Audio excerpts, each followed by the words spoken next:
maģijas karals. Ja, viņš apsitriņķi.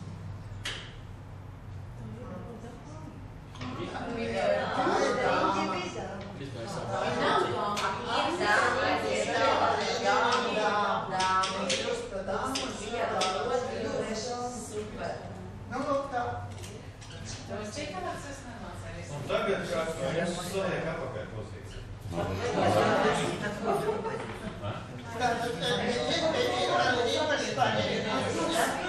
Ir pierakstīts. Ir šī gala pozīcija, kur ir jau no sākuma. Nu, šajā gadījumā mēs varam vienkārši paļauties uz savām. Pēdējais bija sitiens. Ja? Starp citu, tas ir ļoti izplatīts aprēķinu paņēmiens. Ja?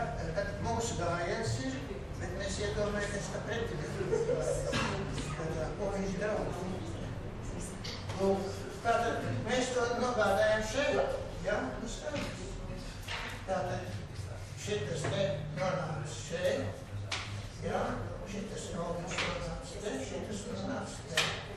Ja? Šito mēs dabūjam to. Ja? Atliekam, to mēs dabūjam. Ja? Tā. Tas ir sasā. Tā, tas mums bija vajag. Jā, šitas te jābūt tur. Ja? Tad mēs dabūjam tur. Ja? Tā, tātad mums ir jādabū šitas te. Ja? Jā. Ja, bet viņi nāk tikai pa vienu atpakaļ, un pēc tam šitas jādabū un tur. Tā ir sākuma pozīcija. Tā kā, redziet, visu laiku, starp citu, ir viena kopēja sakarība, ir attiecības uz fiziku, ķīmiju un tam.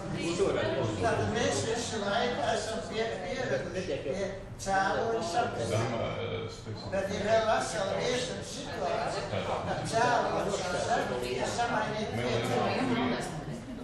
Tātad mums ir mācīt šo sakarības. Tātad mans gājas, bet iedomāsimies, ka pretiniekam rādījums. Ko viņš darīs? Kāds viņš Šeit ir tā, tās zemākā līmenī ir vienkārši, bet jau, ka būtībā, ja mēs ir runa par grēšanas apmācības grādu, mēs jau varam ļoti iedarbīgas izzināšanas ietekmes. Tā, tas kādi jautājumi? Ir uzvara, bet ir